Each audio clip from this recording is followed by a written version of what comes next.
어디에 얼마나 쓰는지 알 수 없는 특수활동비.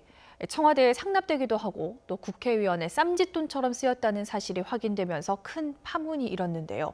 이후 정부는 투명성을 높이겠다고 약속했지만 여전히 미흡하다는 비판이 끊이지 않고 있습니다. 어떤 문제가 있는지 유투건 기자가 짚어봤습니다.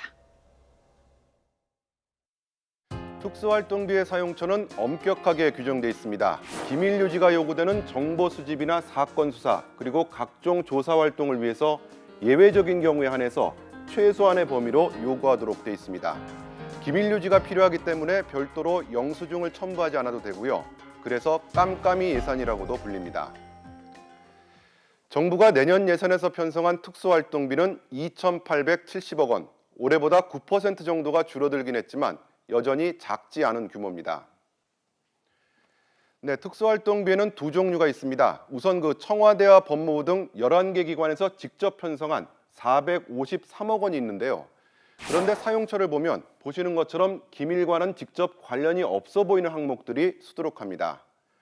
453억 원을 제외한 나머지 2,400억 원, 조금 더 구조가 복잡합니다. 각 기관 예산에 포함은 되어 있지만 보시는 것처럼 국가정보원이 직접 예산을 편성하고 또 나중에 감사까지 합니다. 시민단체가 분석한 결과 이런 예산은 국방부가 1,360억 원, 경찰이 464억 원에 이릅니다. 예산 편성이나 집행의 효율성을 높이기 위한 방법이다. 이게 정부의 주장인데요. 하지만 국정원에 숨겨놓은 예산이 아니냐, 이런 의심이 끊이지 않고 있습니다. 네, 국회에서도 해마다 예산 결산 심사 때가 되면 논란이 벌어집니다. 야당들은 좀 더 투명하게 공개해라. 정부는 공개하기는 어렵지만 잘 쓰고 있다. 이런 공방이 되풀이되고 있습니다. 물론 올해도 다르지 않습니다.